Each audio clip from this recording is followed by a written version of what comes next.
Mute.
Yeah.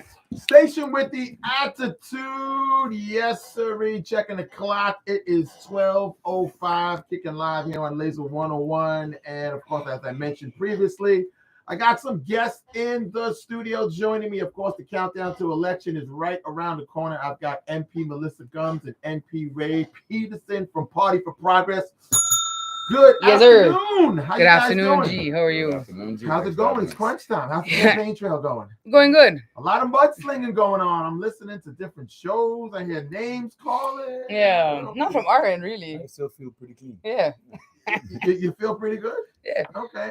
All right. So how has it been going for PFP? I have to say, it's been pretty amazing. The feedback that we've gotten from the persons that have reached out, whether they've come to our events or they've reached out directly to candidates or via our social media pages, it's been almost overwhelming sometimes, and I'm very happy for that. And I think that it shows that there's a shift in thinking. I think on what people want to see in terms of representation. So that's something that's actually uplifted us, and I think we're tired because it's been a while, but I think we're not exhausted.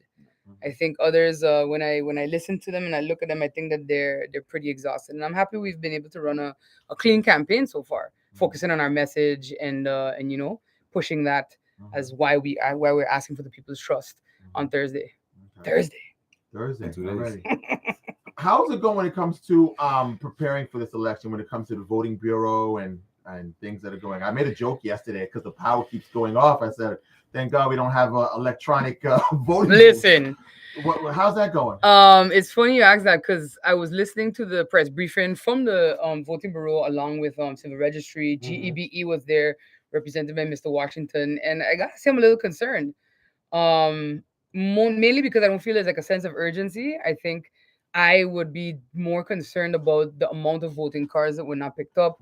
I would be more concerned about we did a cleanup and yet there's still so many errors in the system. We've had reports of people being deregistered who live here. Yeah. You understand? Like, and not no small amount of people, like 23 people from just one person came to us and said he knows the 23 people that have been deregistered, but they all living here.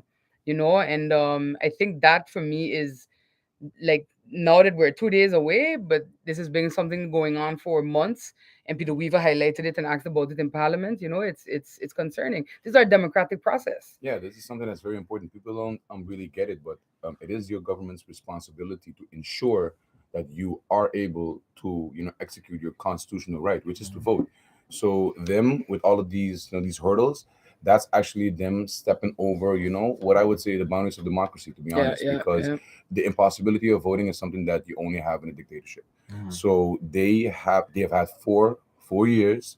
So I mean, where was the preparation? Yeah. Or was there any? And today in the press briefing, they mentioned that there are going to be no international observers at this election, and I think it was the it was stated that they were talking to a company in Canada or observers in Canada, and because of flights, etc., they weren't able to come over. And I'm like, Anguillas, but a ferry ride away. Mhm. And we've had observers from Anguilla in the past, from other islands nearby. Aruba and Curacao are also right there. Exactly. So I feel like the fact that there are going to be no international observers, like, it makes it now even more critical, I think, for parties to have their observers inside the polling stations Why is that when the important count. to have international So observers? I think to ensure that it is fair, that it is Mhm. transparent, and I'm hoping as well that I don't know if they took it into consideration, but last time after the election, one of my suggestions to the then chair of the voting bureau was to swap out the persons that were at the stations all day and then the persons counting the votes, because it's usually the same people. Mhm. But And you it's got to figure exhausting. you're sitting there Yeah. all day Yeah. Right. looking at names and Correct. IDs and stuff to go and count after that, and out of like, that's from a general concern for them, to refresh them. And Mhm. listen, funny things have been tried with elections the world over. We Yep. are not special in that, but that's why historically, if you look at other elections elsewhere, there are observers that go and just make sure that things are not going anti according, like against what is a normal fair democratic process. Okay. Yeah. Yeah. You guys, I mentioned this to Ray once last time. Is you guys had many opportunities to throw government down. You guys have been approached many times. Yeah. To, For sure. I can prove it. you can prove it. Yeah. Okay. Not here, but Okay. we can. All right. But you have many times. You guys haven't, because I think Melissa, you said you wanted to stay the course as an opposition. Yeah. Yeah. Do you guys feel you guys have did your job as being an opposition the 4 years you guys were there? For sure. Definitely. Yeah. Definitely. I think being in opposition, you have a very specific task as a parliamentarian. When you're in coalition, your task is to support the government. Mhm. The whole government is functioning based on the fact that they enjoy your trust, Mhm. assuming that most of the stuff that they bring forward, you would have to vote pro with. Mhm. If you're an opposition member, your main task is to hold them accountable, because the coalition is not going to do that. It's their own ministers. So a lot of people say, yeah, we're here for accountability, but it's not logical to think that a coalition MP will hold its own ministers accountable. And we've seen that. Mhm. We've seen that where, even high councils of state had to step in and say, come on, guys, this is actually corruption. And coalition members have decided to save the minister that was, according to the ombudsman, questionable to say the least. Yeah. And that's one of our most important tasks, because you hear this whole rhetoric about, yes, but you guys haven't legislated. Legislation is a process. Legislation should start from the government side, and we are the support. We are the co-legislators. So every time you hear, I have an initiative from certain MPs in parliament, you should ask them, what is the success rate of those initiatives? Yeah, Because not yeah. one has passed Correct. this whole term. Not one initiative, actual law has passed this whole term. So the whole rhetoric is basically, to my opinion, emotionally hijacking the people, Yeah. because they don't understand the process. What we need to do is hold the people that you guys are bragging about accountable for what they have been doing for the last 4 years. Because where are we now? I think it's pretty clear if we look around where we were and where Yeah. we have come. Not too far. Mhm. Yeah. Yeah. No, and the former ombudsman, Dr. Ardarn Lynn, she also, in her orientation sessions at Parliament, at the DQ community panel that they had, at other events where we have had these constitutional level discussions, she herself has said that the number one task of Parliament is to hold the government accountable. She Mhm. doesn't distinguish between coalition and opposition. Right. She told us all, 15 of us sitting in that Mhm. room Article in 44 in February Constitution. 2020, that is your responsibility as a member of Parliament, and she expects us all to take it seriously. We try to take it seriously because I believe in listening to our high councils of state, Mhm. former or current, Mhm. and that's essentially what we tried to execute. And I do believe that we did that. A lot, like you said, a lot of people don't know the Yep, process precisely. of how government works and laws and this and that. So you see a lot of campaigning, A lot of fluff. a lot of fluff, Yeah. a lot, and not a lot of explanation of, okay, oh, I'm going to do this, Yeah. but how? Like one thing you guys mentioned is lowering the profit tax. Hmm. How? That's just a matter of having, I guess, the political will to make a decision. Mhm. This is a conversation that we had with MP Weaver when she was minister. Yeah. And About I three think that years ago, right? yeah, about Yeah. 3 years ago, and we essentially said, this is something that we've also looked at. Have you done the math? Have you checked it out? Right. And she said, yes, it is possible. She said, but of course, it is a tax that we do not collect fully. It's a tax that we sometimes struggle to collect, Mhm. and you have to offset whatever loss they may be with something else. So all of that we've worked out, and it's something still to be worked out. Because I'm not gonna lie, we've been hearing about tax reform since she left the ministership. Mhm. We've asked about it. It no real clarity until I go to an event held at, Simpson Bay Resorts, and over coffee we hear a snippet of what the minister has planned for tax reform, and then boom bam we hear that the legislation is at the Council of Advice. Cool. which I think is fluff, because the last month, the last 2 months, we've been hearing, oh, half of the stuff you guys have been asking for, which we have not answered you according to your official Yeah, it's questions, already in the works. has actually been in the works. So we skipped answering your questions, and now Yeah. we have already stepped to the Council of Advice. Is that true? I guess we'll find out soon when we're in Yeah. government. And I think that, people always, what I've seen a lot is pushing big ideas this campaign. And I'm not against big ideas, but it's time we start to also look at sustainable ideas. You're pushing big ideas, but no one wants to see the hard part of what we might have to cut or Yeah, where lose is the to be funding? able to accomplish these things. And I think that is something that we've also tried to focus on, which is just being bluntly honest with people, with each other, and with whoever comes to our events and asks us questions. And we always start off by saying we're going to tell you the truth. It's going to maybe be uncomfortable to hear, but we have to start telling the truth about the realities facing St. Martin. Otherwise, all we have is a bunch of comforting lies. Yeah. True. If you guys get elected, what's one of the things you want to get done right away? Fix Vromi. That El Beham, actually. Yeah. Which is And- not just Rami. Yeah, actually, yeah, it affects the whole government, but we have seen the effects of that LBHAM not being, put in place the most in Vromi, when it comes to all of the tendering, when it comes to all of the trenching tendering, the roadside cleaning, the garbage tendering.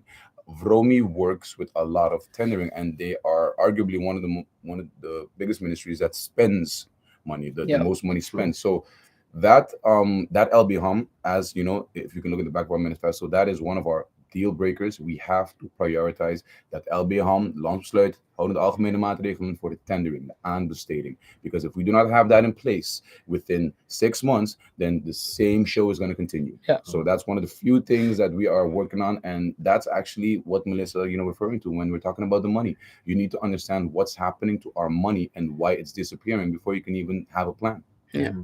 Why is it always difficult to balance the budget? What's the deal with this? Why is it always takes so long? I think that we try to find ways to balance it. Like the last budget, 2023, we did not support it. Number one, because I felt they were rushing it, and we did not yet have the confirmation that we could deviate, etc. And number two, it was a budget based heavily on cuts to things that came had mainly from been the education ministry. from education ministry, but also remember there was an extra, I think, 1 or 2 million in place for the garbage, and then all of a sudden it was cut. It was removed from, and I said, okay, well, Where'd the you've money signed go? contracts based on this, inflated budget, and now you're cutting it. So are those contracts going to have to be renegotiated? And the answer that I got at the time was, vague fluff again. But it's, yeah, and that's, the thing is, G, it's embarrassing to say that as members of parliament we've asked questions, whether in writing, whether in meetings, and you usually get a runaround. I would prefer, like I said, the harsh truth, Right. the harsh reality, Yeah. than to tap dance and make it sound good because you're concerned about the vote that's coming up, in January. When it comes to working with Holland, what's PFP? That remains to be seen with how things develop over there. But I think we've always approached it as just, being diplomatic, recognizing the realities of where we're at. Yeah. I think that foreign relations has done a lot of good work in trying to push not just that relationship but other relationships. But I also think that our colleagues have Yeah. done a bad job actually supplementing that, because when we talk about Holland in Parliament, it's always fear mongering. It's always talking about the slave masters and the colonizers and this and that. But by the end of the day, we have a law, and within that same law, it shows us that we have to communicate with said Holland, with said kingdom, in order for our own affairs to function as we want them to. So instead of being afraid and shouting from outside the door, come to the table and actually have a discussion with them if you're ready to represent the people to that extent. Yeah. Okay. When it comes to poverty on St. Martin, it's sometimes people try to hide it or don't talk about it, and of course poverty and minimum wage. Yeah. What does PFP stand for? And because now we hear the minimum wage is being raised. So Yeah, no, first of all is establishing what is the poverty line. Yeah, I think the minimum wage being raised is also fluff. The minimum why do you wage, say that? because the minimum wage being raised depends on a ministerial decree, which is scheduled for the next year, which is this year. But we have not even received the budget for this year, so we have not even approved a budget whatsoever for this year. Yet we are anticipating that a ministerial decree will pass as per that date with the same financial consequences that we are yet still to see in the Mhm. budget. So to be honest, I don't see that happening. And even if it raises to $1,000, what are we working towards? What is the living wage in St. Martin? And that's Yeah. a question we need to ask, because we can up it with a little 30, 40 cents every time, but it's still 2, 3 guilders below the one in Curacao. Yeah. Yet our Yeah. rent is still the highest essentially. So we have to talk about these difficult things instead of coming out and saying, "Oh, guys, listen, I raised minimum wage. This is the way to go." Yeah, but the Minister of Health does not also say that we are now. How many people do we have in understand now compared to? I think we're either at or approaching 1,000. Yeah, I heard we are above 1,000 people now in understand. So Yeah. that's your concern. That's what you need to be Mhm. focused on as a Minister of Health.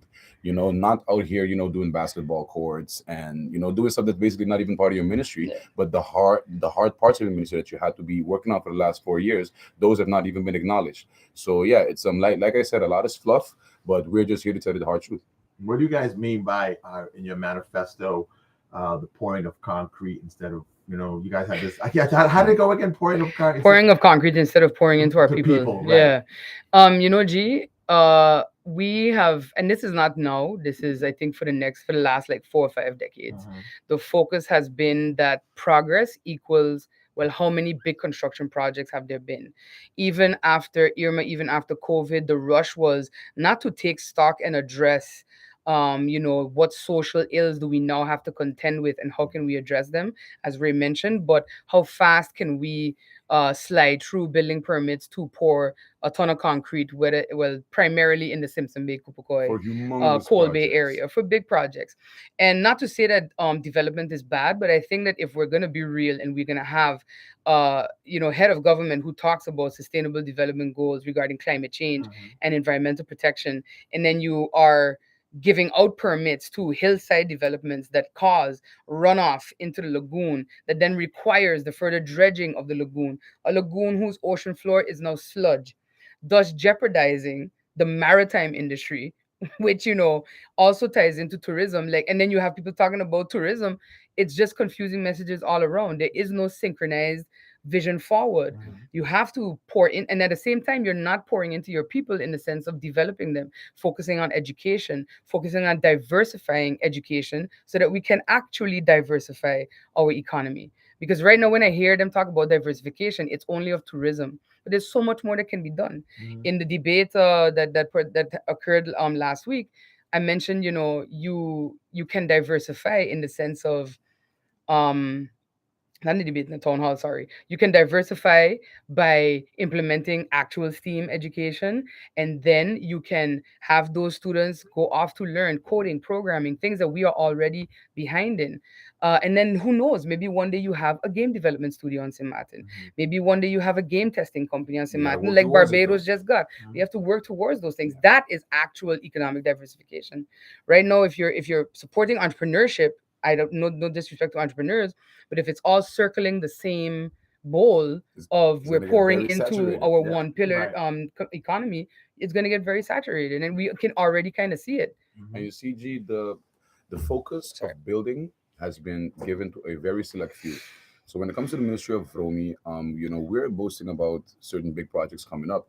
But if you look at the backlog of permits, if you look at the everybody on this side of the hill, when we're looking at Belvedere, we're looking at Middle Region, we're looking at Dutch Quarter, Mhm. those areas are filled with people who have building permit requests in and have not yet received an answer. Yep. And I'm talking 1 year backlog, 2 year backlog, 3 year backlog. And that's what's been happening the last 4 years. Yet, when you mention that, oh, we have heard about a big development coming down Kupukoi, suddenly all hell breaks loose. Oh my God, what are you guys talking about that? But why are those people getting priority and our own people who are here just to try to build Houses. one more unit on top of their unit because Irma broke down their roof, or to just even fix the roof, or to just add on a garage? Small things. Why can't those get an answer? But when we want to approve 5 buildings in one building permit, or a 200-room hotel in one building permit, it seems to be prioritized. So we need to stop pouring concrete and start looking at our people. What's Yeah. actually going on? I want to And ask the minister and anybody in Brooklyn, have you been to the Belvedere houses?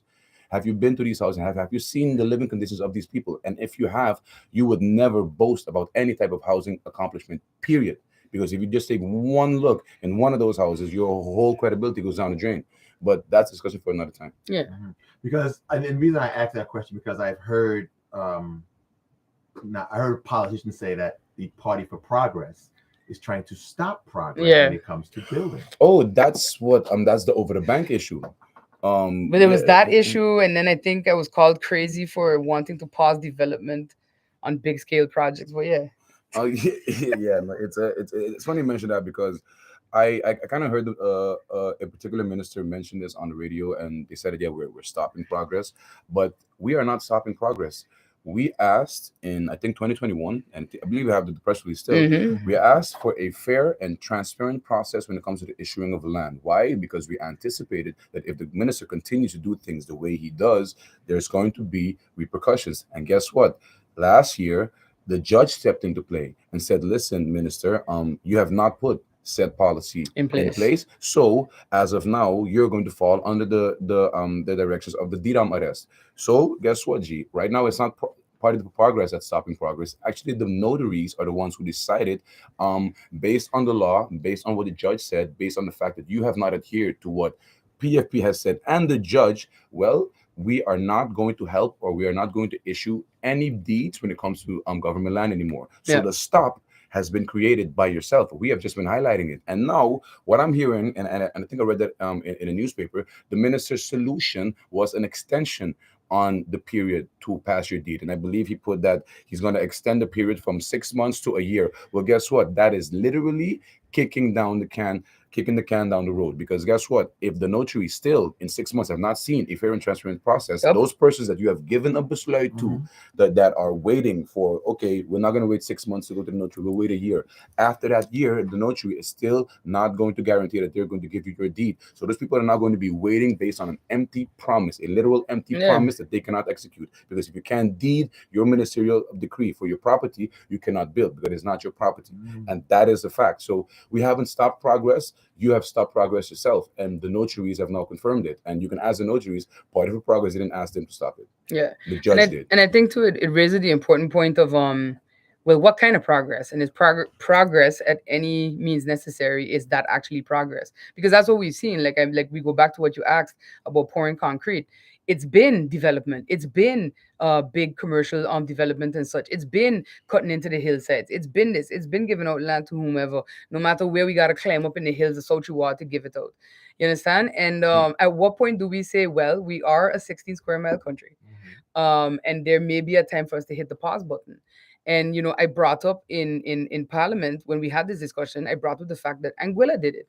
If you read the memorandum from the government of Anguilla in 2005 as to why they were pausing big scale commercial development projects for a period of 20 months, okay, it very clearly states, in order to better control and make sustainable our development as Anguilla, we're going to put a pause on this, reassess, actually spatially plan and prepare, and then it can start back with proper measures in place. There's always a pause going on, and I think that is it's unfortunate that persons in these positions do not take into consideration other islands approach, because this is not Miami.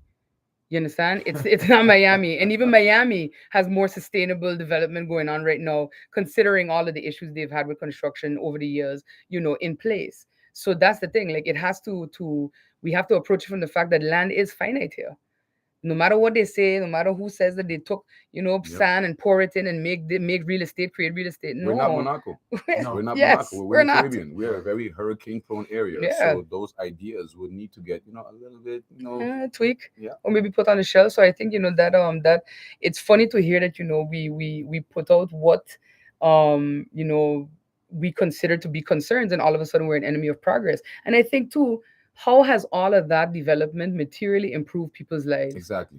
That's the bottom line. That's the bottom line. Has it improved our lives? Because a construction project is a construction project. When it's done, what is going on? But Are we collecting, from the sales of these units, if they're sold, or if they just cycle the same amount of shelf companies offshore and get rented out on Airbnb? Like, are we collecting from that? Is there continuous benefit? is there even a benefit to us as a local people when these big developments don't even come with a guarantee that the labor needs to be done by locals, because not even that can they put in place. Not even that can you put in place for such a big development. Why? Because all the developers are your friends.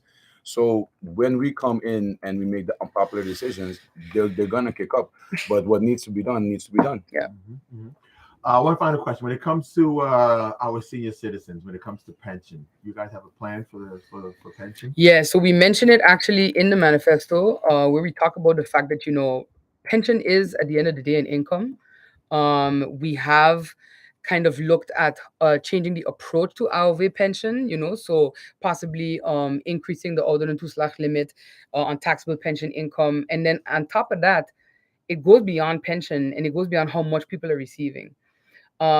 It goes to ensuring that persons at all levels of society, whether they're middle class, not, whatever, are prepared for what retirement would look like.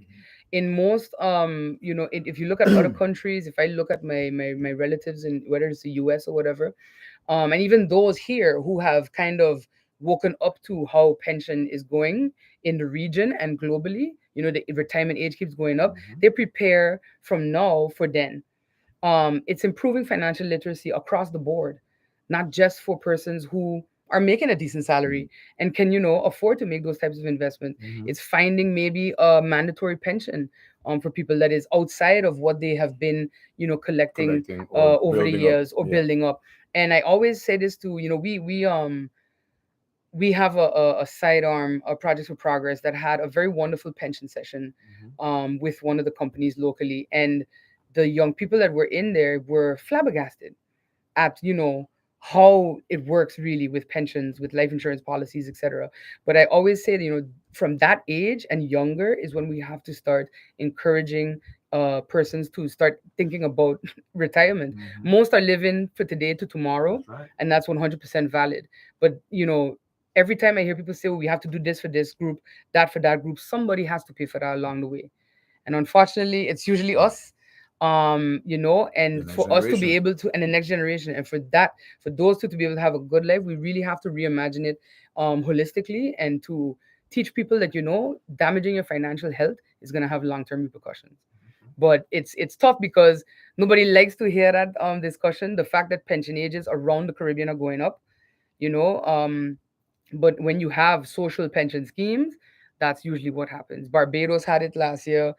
Grenada, they literally said, if we don't take drastic measures now, Right. in another 10 years, both schemes are going to be bankrupt. No pension. And we really have to start also, preaching that. And I think when we say it, we're branded as, fearmongers, but It's a reality. it's It's reality. reality, It's not fear. It's reality. We're not telling a lie. That's the thing. We're not telling anything that's a lie that cannot be fact checked. It's literally reality. Yeah. And a side note, G, I do think that we also need a pension age for MPs. Really? I think that some of us have passed the age of, what I would consider to be able to represent people in the manner that they should. So yeah, if you're gonna put, a boundary for people who are working in the private sector, then I think you should also have the same standards for those who, get to represent the whole island. So just my little 2 cents since Okay. we touched All the right. topic pension. Here with MP Melissa Gumbs and MP Ray Peterson. In closing, your final rally, where can people listen to you guys? And you guys got Beyonce, Jay-Z performing? No, we don't. Yeah, we we're- will. Maybe Ray might sing. I don't know. I mean, can do he no can. karaoke. He can. Okay, He can. it's all good. No, we are actually busy. We're actually busy with the people. We are going to be in Civic Garden. Yeah, at our tonight headquarters for tonight. our last little soiree. What time?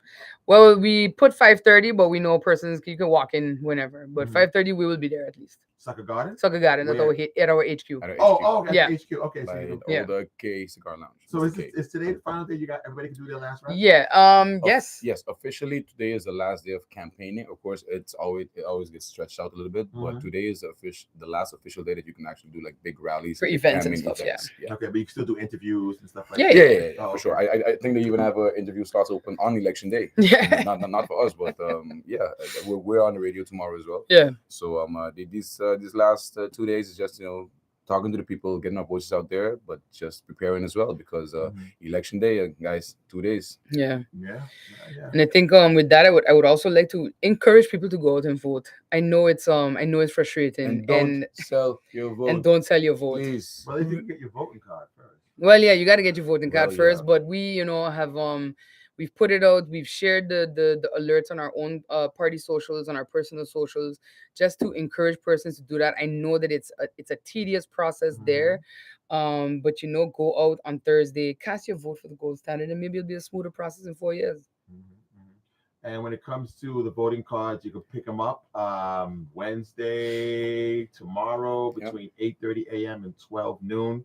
That's tomorrow, January 10th. And Thursday between 8:30 a.m. and 6 p.m. So make sure you walk with your valid ID or passport. So that's your final opportunity.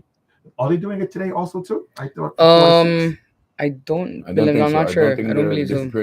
They should, but the press release said Wednesdays and Thursdays. Yeah. Okay. All right, guys. Well, good luck. And you guys have any problem?